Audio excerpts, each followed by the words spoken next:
I'm Cheryl, and I work for AXS, and I am here tonight with Spider from Powerman 5000. Lucky you.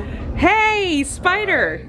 We are at the intersection in Grand Rapids, Michigan. Yes, we are.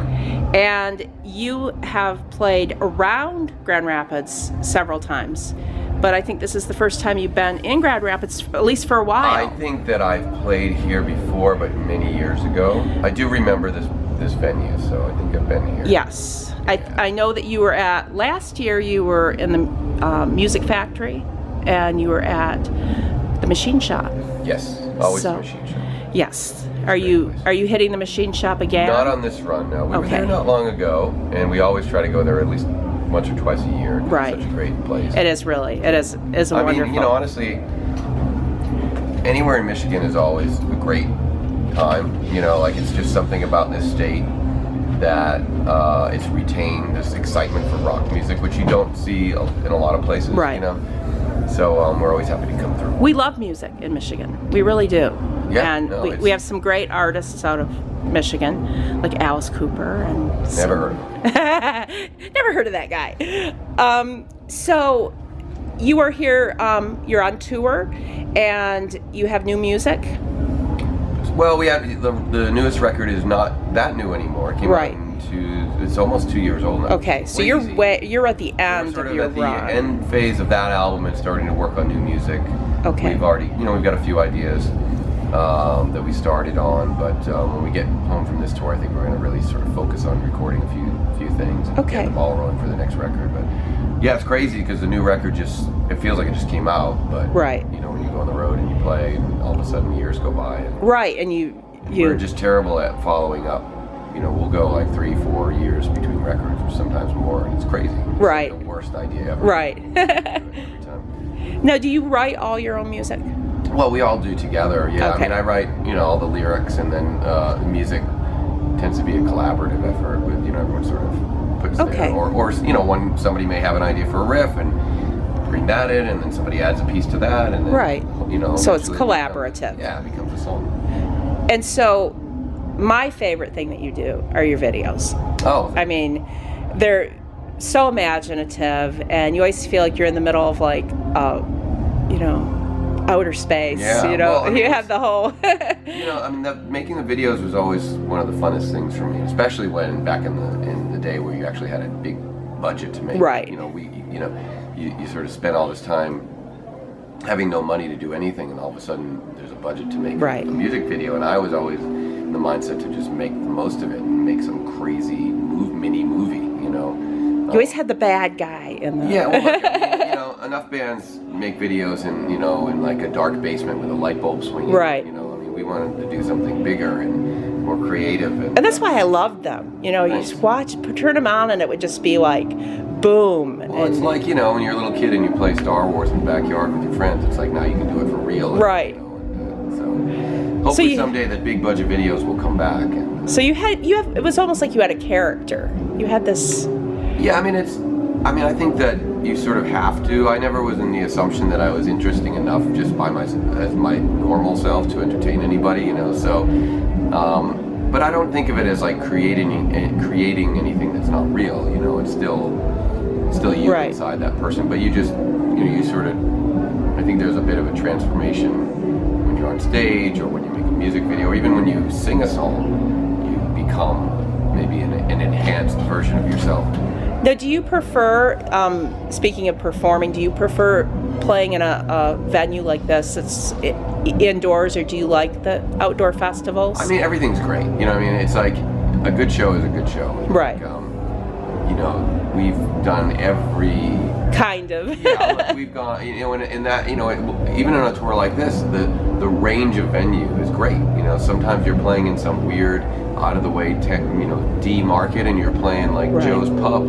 Right. And then the next night you're in a beautiful theater, or then you're in a radio festival and you're playing outdoors in front of 20,000 people. And so they all come with a different set of challenges and a different excitement level. I mean, it's amazing playing some giant festival in front of thousands and thousands. But then there's also something really cool and almost more difficult about playing a small show. Right. People are like right here in front of you. Yeah. And But honestly, like a venue like tonight, I think is really well suited to us. It's Yes. sort of in that middle ground, right? It's big enough where it feels like a big show, and you can put on your full production.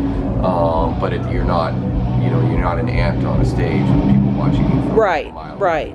And you have that dark ambiance so that you can, the lighting Yeah, I and think, everything is really nice. These are this size venue is some of my favorite shows. Right. So, if you weren't doing music, what would you be doing? Well, I do other things besides music too. So, I think I'm only suited to do creative things. Okay. So I write a lot. I've done some TV stuff, and I went to art school. So Okay. I'm a visual artist as well. So it would have to be something in that realm. I'm not equipped for anything like practical or logical. Going out and being a lawyer or something like that. That would be horribly I would end up boring. doing something creative and Okay. struggle just like you struggle as a musician. So do you do a lot of artwork? Do you? Yeah, not as much as I should, but I do. When I'm home, and a couple of years ago I had an art show and displayed a bunch of paintings and drawings. Okay. And I like to write. I'm really interested in film and TV, so I do a lot of that kind of stuff Okay. too. And recently I was working on an animated project, so I'm always trying. Doing Yeah. things to interest you. Yeah. I just like to do things that I think are fun and challenge myself. Right. Yeah. Now, do you? Where do you call home now? Because I assume you probably don't live where you grew up. No, I grew up on the East Coast, Boston, and then Okay. I moved to Los Angeles in the late '90s. Okay, so you still call that home? Yeah, I feel like I'm fully West Coast now. Oh. I do love going back to the East Coast, and I love Boston, and I love that it's a whole different mentality there. Right.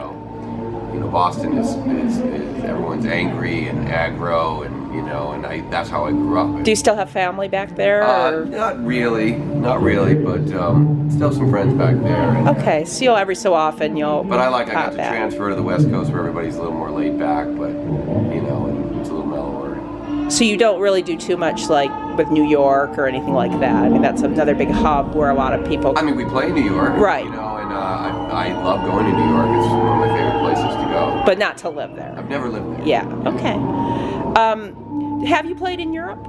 Yes. A couple of years ago, we went over and did all. I had done it previously, but we went over recently and did all the big European festivals. Okay. Download and Hellfest. Oh, fun! That must have been really fun. I want to say we did 20-something cities, like European, 20 Okay. countries. It was crazy. Like every day we're in a different country, different language, a different festival. Wow. Yeah. And a lot of people, I imagine. Those are massive huge. festivals. 100,000, 200,000 people. Right. And the enthusiasm level for music over there is on such a higher level than in the States. A lot of times you do a festival in the States and no one really cares except for maybe the last couple of bands. There were people there 10 o'clock in the morning.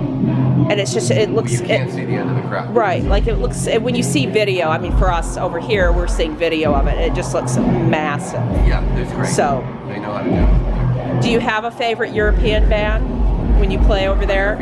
European band? It's funny because even since I was first got interested in music, and I think about all the music I listen to, most of it is like British punk rock bands, or even to this day, I like bands like the Arctic Monkeys and all these. I feel like there's a sensibility of rock music over there that I relate to. Right. When I was 13, I was listening to the Clash and the Sex Pistols and the Jam. Right. And I just feel like, sometimes American rock bands are maybe a little too conservative. Right. They're very I don't know.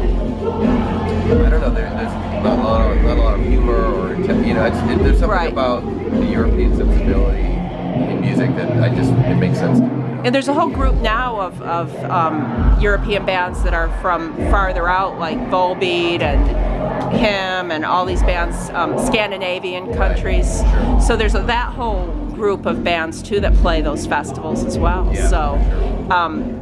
That was probably a lot of fun to go over there and play with all of them. Get in a second. So someone has to ask you, right? Well, Powerman 5000 record coming out. Yes. We'll be able to do that whole European. You'll have to do it again. So what's next for you? What is actually next for you? Honestly, like I said earlier, go home, and I'm sure we'll do some touring in the summer. but go home and try to write a bunch of songs and try to figure out what the next sound is going to be like and where we're going to take the next record and try to always get better and better at what we do. And I'll just ask you, I know you played with dozens of people, but who would be your dream? If you had to go out and play with anybody, who would you go out and play I don't know with? if I have.